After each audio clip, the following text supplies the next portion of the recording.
Hello! In this video, we are going to learn about the elements of a monologue. So the specific elements of a monologue. And as a preparation for that activity, please answer this question. What is, in your opinion, the most important aspect of a monologue? Are there different aspects? If you don't know the answer, it is fine. I just want you to think about it for a moment before we start this activity. Let's begin. Read the following text about monologues. Let's read it together. Monologue writing has the advantage that they are about the point of view of a single character. Point of view of only one person. Most of the times, it's going to be you. The reason for a monologue should be that the character has something important to say. Otherwise, it will be incomprehensible to use it. So, why talk if you don't have something important to say? Often, monologues show a character facing a dramatic situation, or they highlight another character's unique perspective on certain events. All right, so dramatic situation or some point of view, some perspective about some events. A good monologue helps make your character's voice heard. All right, so they listen to the character's opinion. They hear their voice. Since that's all you have to work with, so you only have your voice to project that opinion, that what you have to say. In it, the writer can show a character's range of emotions while expressing one central idea. So, in the monologue, you express your emotions and you express that idea, that important thing that you have to say to share with your audience. All right, let's make sure that we understood some important things about this text that we just read. Why do we write a monologue? What's the answer? Because we have something important to say about what we think or about what some person thinks. Good. And what does a monologue show about a character? It shows their unique perspective or their unique opinion on certain events, right? Good. Let me show you then by listing some of the most important elements of a monologue. You ready? So, a monologue has, first of all, a compelling opening line. So the first thing that you say, the first line that you utter has to be compelling. It means it has to capture the listener's attention, and it has to be strong enough to reflect what you are going to talk about or to get their interest. All right? Also, it must have a strong point of view.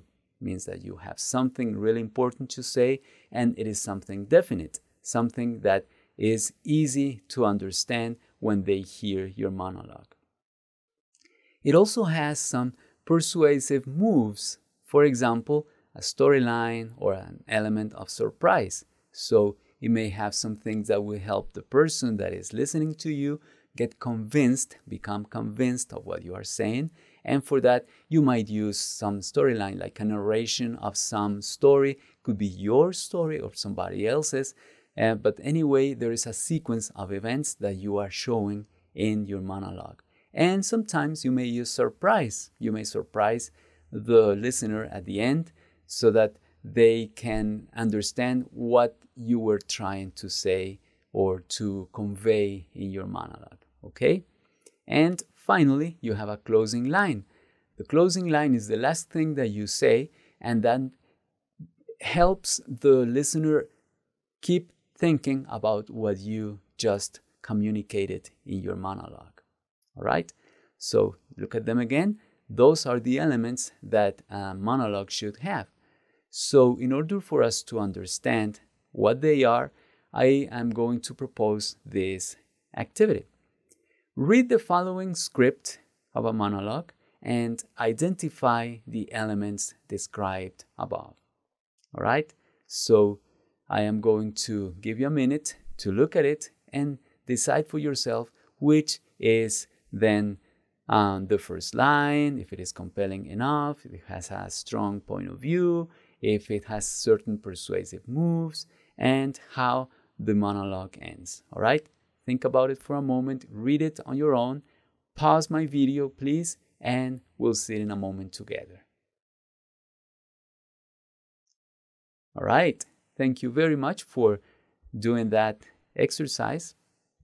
And let's identify then those elements here. Let's read it first. It says, some people think I don't like sharing, but that isn't true at all.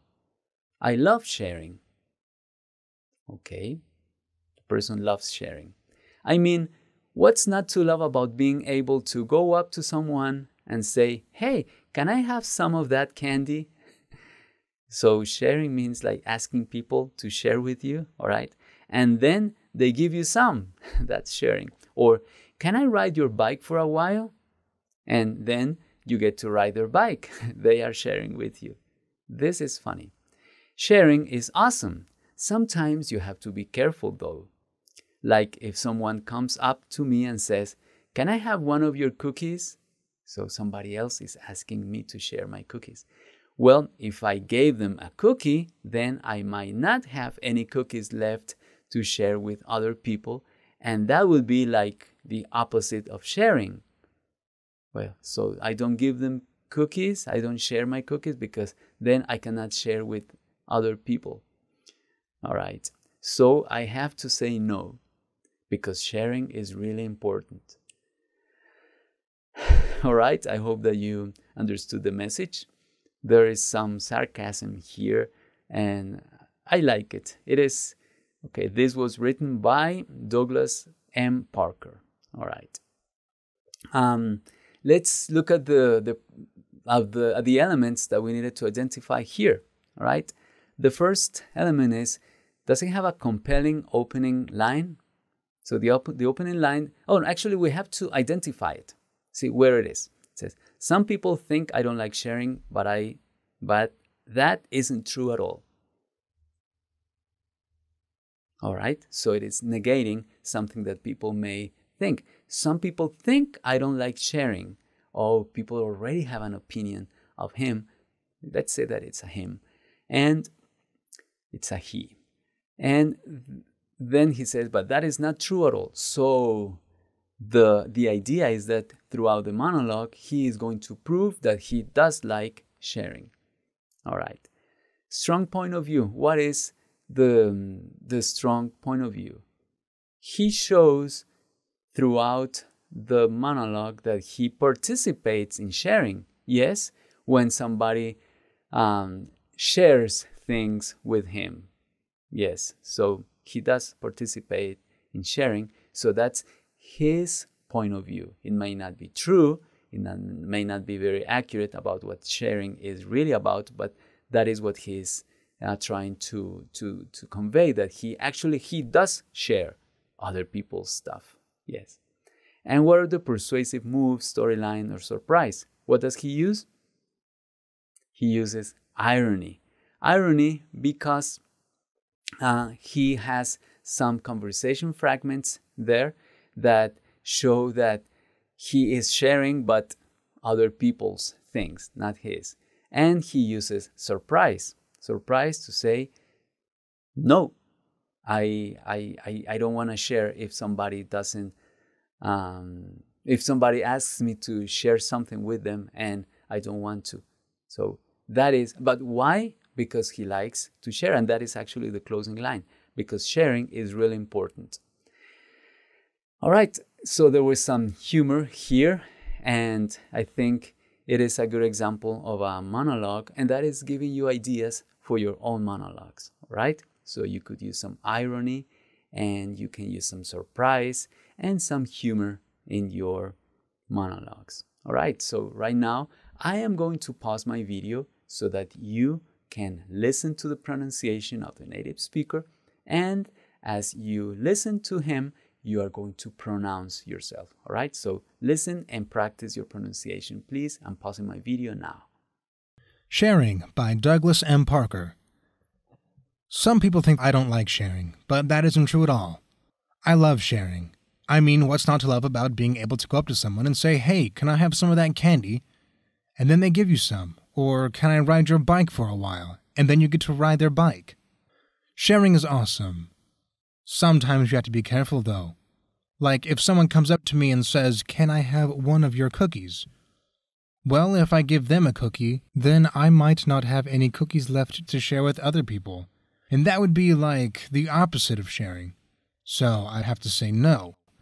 Because sharing is really important. All right. Thank you very much for pronouncing that monologue with the speaker. And remember that there are some elements in a monologue that you have to always take into account. How you start your monologue, how you present your point of view, what elements of persuasion you are using, and finally, how you end your monologue. All right? Thank you very much for working in this activity, and I will see you in the next video.